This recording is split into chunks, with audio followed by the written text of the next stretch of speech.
4ನೇ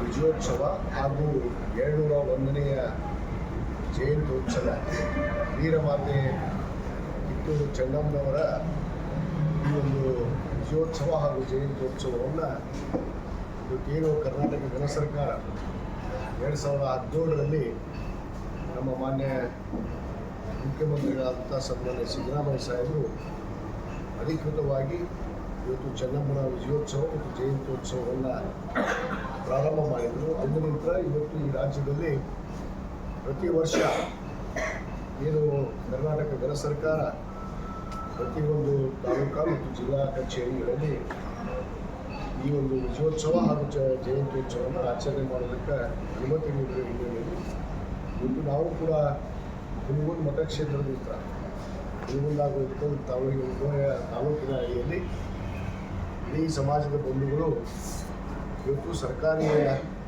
ಈ ಒಂದು ಜಯಂತ್ಯೋತ್ಸವವನ್ನು ವಿಜಯೋತ್ಸವವನ್ನು ನಾವು ಇದೇ ದಿನಾಂಕ 29 ಅಕ್ಟೋಬರ್ 2025ರಂದು ಪೂರ್ವ ಸಂಗಮದಲ್ಲಿ ನಮ್ಮ ಅಖಿಲ ಭಾರತ ಲಿಂಗಾಯತ ಪಂಚಮಸಾಲಿ ಸಮಾಜ ಟ್ರಸ್ಟ್ ಅಡಿಯಲ್ಲಿ ಈ ಒಂದು ವಿಶೇಷವಾದ ಒಂದು ಜಯಂತ್ಯೋತ್ಸವವನ್ನು ನಾವು ಆಚರಣೆ ಮಾಡಬೇಕು ಅಂತೇಳಿ ಈಗಾಗಲೇ ನಮ್ಮ ಟ್ರಸ್ಟಿನ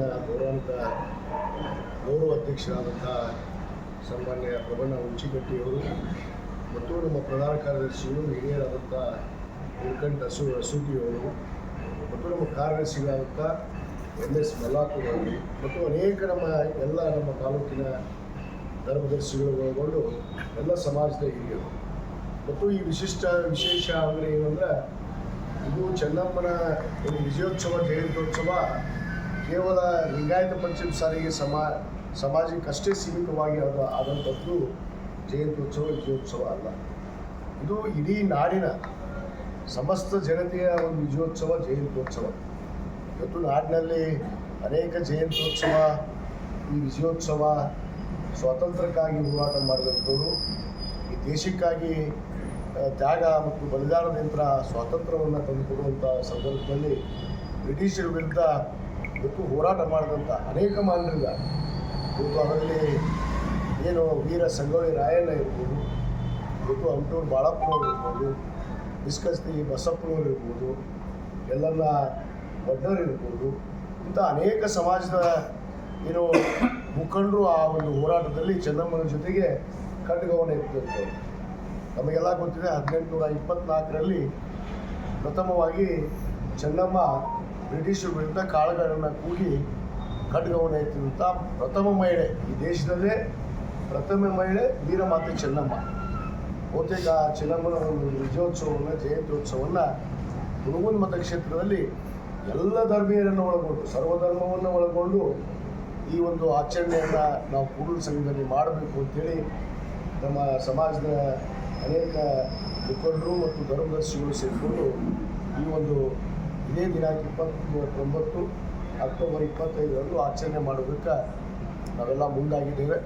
ಆದ ಕಾರಣ ನಾನು ಈ ಒಂದು ಪತ್ರಿಕಾ ಗೋಷ್ಠಿಯ ಮುಖಾಂತರ ಇವತ್ತು ದೃಶ್ಯ ಮಾಧ್ಯಮ ಆಗಿರ್ಬೋದು, ನಮ್ಮ ಮುದ್ರ ಮಾಧ್ಯಮ ಆಗಿರ್ಬೋದು, ಅವರಿಗೆ ನಾವು ವಿಶೇಷವಾಗಿ ವಿನಂತಿ ಮಾಡ್ಬೋದು ಅಂದರೆ ಈ ಒಂದು ವಿಜಯೋತ್ಸವವನ್ನು ಎಲ್ಲ ಧರ್ಮೀಯರನ್ನು ಒಳಗೊಂಡು ಅನೇಕ ಎಲ್ಲ ಸಮಾಜದ ಏನು ತಾಲೂಕು ಅಧ್ಯಕ್ಷರಿರ್ಬೋದು, ನಗರ ಘಟಕದ ಅಧ್ಯಕ್ಷರಿರ್ಬೋದು ಮತ್ತು ಎಲ್ಲ ಸಮಾಜಗಳನ್ನು ಕೂಡ ಇವತ್ತು ಈ ಒಂದು ವಿಜಯೋತ್ಸವಕ್ಕೆ ಜಯಂತ್ಯೋತ್ಸವಕ್ಕೆ ನಾನು ಆಹ್ವಾನವನ್ನು ಕೊಡ್ತೇನೆ. ಈ ಒಂದು ವಿಶೇಷವಾದ ಆಚರಣೆಯನ್ನು ಇವತ್ತು ಯಾರದೇ ಜಯಂತ್ಯೋತ್ಸವ ಆಗಿರ್ಬೋದು, ವೀರ ಸಂಗೊಳ್ಳಿ ರಾಯಣ್ಣ ಆಗಿರ್ಬೋದು, ಇವತ್ತು ಮಹರ್ಷಿ ವಾಲ್ಮೀಕಿಯವರಾಗಿರ್ಬೋದು, ಇವತ್ತು ಹೇಮರೆಡ್ಡಿ ಮಲ್ಲಮ್ಮನವರಾಗಿರ್ಬೋದು, ಇವತ್ತು ಟಿಪ್ಪು ಸುಲ್ತಾನ್ ಆಗಿರ್ಬೋದು, ಎಲ್ಲರೂ ಕೂಡ ಈ ನಾಡಿಗಾಗಿ ತಮ್ಮದೇ ಆದ ಕೊಡುಗೆಯನ್ನು ಕೊಟ್ಟು ಈ ನಾಡಿಗಾಗಿ ಶ್ರಮವನ್ನು ಹಚ್ಚಿ ಇವತ್ತು ತಮ್ಮ ಜೀವವನ್ನೇ ತ್ಯಾಗ ಮಾಡಿದಂಥ ಇವತ್ತು ಅನೇಕ ನಮ್ಮ ದಿಗ್ಗಜರು ಅವರ ಆಚರಣೆಯನ್ನು ಇವತ್ತು ನಾವು ಪಂಚಮಸಾಲಿ ಸಮಾಜ ವಿಶೇಷವಾಗಿ ಎಲ್ಲರನ್ನು ಒಳಗೊಂಡು ಎಲ್ಲರನ್ನು ಕರ್ಕೊಂಡು ಮಾಡಿದಾಗ ಅದಕ್ಕೊಂದು ಅರ್ಥ ಬರುತ್ತೆ. ನಿಜವಾದ ಭಾರತ ದೇಶದ ತತ್ವ ಸಿದ್ಧಾಂತಕ್ಕೆ ನಾವು ಇವತ್ತು ಗೌರವವನ್ನು ಕೊಟ್ಟಂತೆ ಆಗುತ್ತೆ ಅನ್ನೋ ವಿಚಾರವನ್ನು ಇಟ್ಕೊಂಡು ಈ ಪ್ರಥಮವಾಗಿ ಈ ಬಾರಿ ಇವತ್ತು ನಾವು ಹುನಗುಂದ ಮತಕ್ಷೇತ್ರದಲ್ಲಿ ಈ ಒಂದು ಆಚರಣೆಯನ್ನು ಪ್ರಾರಂಭ ಮಾಡಿ ಪ್ರತಿ ವರ್ಷ ಎಲ್ಲರ ಜಯಂತಿಯನ್ನು ಕೂಡ ಇವತ್ತು ಸಂಗೊಳ್ಳಿ ರಾಯಣ್ಣ ಜಯಂತಿ ಆಗಿರ್ಬೋದು, ಮಹರ್ಷಿ ವಾಲ್ಮೀಕಿಯವರಾಗಿರ್ಬೋದು, ಹೇಮರೆಡ್ಡಿ ಮಲ್ಲಮ್ಮನವರಾಗಿರ್ಬೋದು, ಹಜರತ್ ಟಿಪ್ಪು ಸುಲ್ತಾನ್ ಅವರಾಗಿರ್ಬೋದು, ಇವತ್ತೇನು ನಾವು ಅನೇಕ ನಾಡಿನ ದಿಗ್ಗಜರ ಒಂದು ಜಯಂತ್ಯೋತ್ಸವವನ್ನು ಮಾಡ್ತೀವಿ. ಆ ಒಂದು ಜಯಂತ್ಯೋತ್ಸವವನ್ನು ಈ ವರ್ಷದಿಂದ 2025ರಿಂದ ಈ ರೀತಿ ಆಚರಣೆ ಮಾಡಬೇಕು ಅಂತೇಳಿ ಎಲ್ಲರ ಒತ್ತಡದ ಹಿನ್ನೆಲೆಯಲ್ಲಿ ಮತ್ತು ನಮ್ಮ ಸಮಾಜದ ಮುಖಂಡರ ಒಂದು ಚಿಂತನೆ ಕೂಡ ಅದು ಆಗಿತ್ತು. ಆ ನಿಟ್ಟಿನಲ್ಲಿ ಈ ಒಂದು ಆಚರಣೆಯನ್ನು ನಾವು ಇದೇ ದಿನಾಂಕ 29ರಂದು ಆಚರಣೆ ಮಾಡಬೇಕು, ಭಾಳ ಅದ್ಭುತವಾಗಿ ಮಾಡಬೇಕು ಅನ್ನೋದು ಕೂಡ ಎಲ್ಲರ ಇಚ್ಛೆ ಆಗಿದೆ.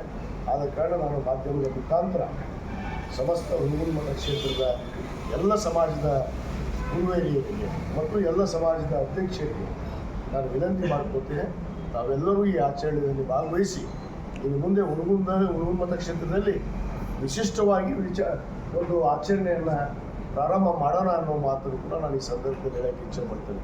ಯಾಕಂದರೆ ಇವತ್ತು ವೀರಮಾತೆ ಚೆನ್ನಮ್ಮ ಜೊತೆಗೆ ಇತಿಹಾಸ ಪುಟಗಳಲ್ಲಿ ಪ್ರಥಮ ಮಹಿಳೆ ಏನು 1824ರಲ್ಲಿ ಬ್ರಿಟಿಷರ ವಿರುದ್ಧ ಖಡ್ಗವನ್ನು ಎತ್ತಿ ಅದರಲ್ಲಿ ಮುಖ್ಯವಾಗಿ ನಮ್ಮ ಸೈನ್ಯ ನಾಯಕರಾದಂಥ ವೀರ ಸಂಗೊಳ್ಳಿ ರಾಯಣ್ಣನ ಒಂದು ನೇತೃತ್ವದಲ್ಲಿ ನಡೆದಂಥ ಒಂದು ಹೋರಾಟ. ಆ ಹೋರಾಟದಲ್ಲಿ ತಾವು ಇತಿಹಾಸ ಪುಟಗಳನ್ನು ಓದಿದೆ. ಅಲ್ಲಿ ಕೇವಲ ಒಂದು ಸಮುದಾಯಕ್ಕೆ ಸೀಮಿತವಾಗಿ ಈ ಹೋರಾಟ ನಡೆಯಲಿಲ್ಲ, ಇದು ದೇಶಕ್ಕಾಗಿ ನಡೆದಂಥ ಹೋರಾಟ. ಯಾಕಂದರೆ ಆ ದೇಶಕ್ಕಾಗಿ ಹೋರಾಟ ನಡೆದಂಥ ಸಂದರ್ಭದಲ್ಲಿ ದೇಶದ ಎಲ್ಲರೂ ಕೂಡ ಆಚರಣೆ ಮಾಡಿದಾಗ, ಎಲ್ಲ ಸಮುದಾಯಗಳಿಗೂ ಕೂಡ ಅದರಲ್ಲಿ ಭಾಗವಹಿಸಿದಾಗ ಅದಕ್ಕೆ ಒಂದು ಅರ್ಥಪೂರ್ಣ ಒಂದು ಅರ್ಥ ಸಿಗೋದಕ್ಕೆ ಸಾಧ್ಯ ಅನ್ನೋದನ್ನು ಅರ್ಥಕೊಂಡು ನಾವು ಈ ಆಚರಣೆಯನ್ನು ಪ್ರಾರಂಭ ಮಾಡ್ತಾ ಇದ್ದೀವಿ. ಅದಕ್ಕೆ ನಮ್ಮ ಹುಣಗುಂದ ಮತಕ್ಷೇತ್ರದ ಎಲ್ಲ ಸರ್ವ ಜನಾಂಗದ ಅಧ್ಯಕ್ಷರಿಗೆ ನಾನು ವಿನಂತಿ ಮಾಡ್ಕೊಳ್ತೇನೆ ಮತ್ತು ನಾವು ಅವರಿಗೆ ಆಹ್ವಾನವನ್ನು ಕೂಡ ಕೊಡ್ತೇವೆ, ಆಮಂತ್ರಣ ಪತ್ರವನ್ನು ಕೊಡ್ತೇವೆ, ಆಹ್ವಾನ ಪತ್ರವನ್ನು ಕೂಡ ಕೊಡ್ತೇವೆ. ನಾವೆಲ್ಲರೂ ಬಂದು ಭಾಗವಹಿಸಿ ಈ ಆಚರಣೆಯನ್ನು ಯಶಸ್ವಿಗೊಳಿಸಬೇಕು ಅಂತೇಳಿ ನಾನು ಮಾಧ್ಯಮದ ಮುಖಾಂತರ ಕೇಳಕ್ಕೆ ಬಯಸ್ತೇನೆ.